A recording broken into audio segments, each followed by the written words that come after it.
وزیر اعلیٰ خیبر پختونخوا علی امین گنڈاپور نے کہا ہے کہ بانی پی ٹی آئی اسی ماہ احتجاج کی کال دیں گے۔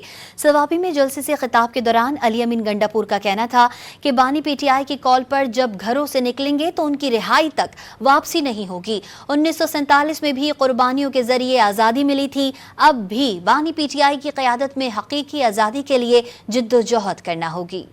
کہ بانی پی ٹی آئی کی کال پر جب گھروں سے نکلیں گے تو ان کی رہائی تک واپسی نہیں ہوگی۔ 1947 میں بھی قربانیوں کے ذریعے آزادی ملی تھی، اب بھی بانی پی ٹی آئی کی قیادت میں حقیقی آزادی کے لیے جدوجہد کرنا ہوگی۔ کہ بانی پی ٹی آئی کی کال پر جب گھروں سے نکلیں گے تو ان کی رہائی تک واپسی نہیں ہوگی۔ 1947 میں بھی قربانیوں کے ذریعے آزادی ملی تھی، اب بھی بانی پی ٹی آئی کی قیادت میں حقیقی آزادی کے لیے جدوجہد کرنا ہوگی۔ کہ بانی پی ٹی آئی کی کال پر جب گھروں سے نکلیں گے تو ان کی رہائی تک واپسی نہیں ہوگی۔ 1947 میں بھی قربانیوں کے ذریعے آزادی ملی تھی، اب بھی بانی پی ٹی آئی کی قیادت میں حقیقی آزادی کے لیے جدوجہد کرنا ہوگی۔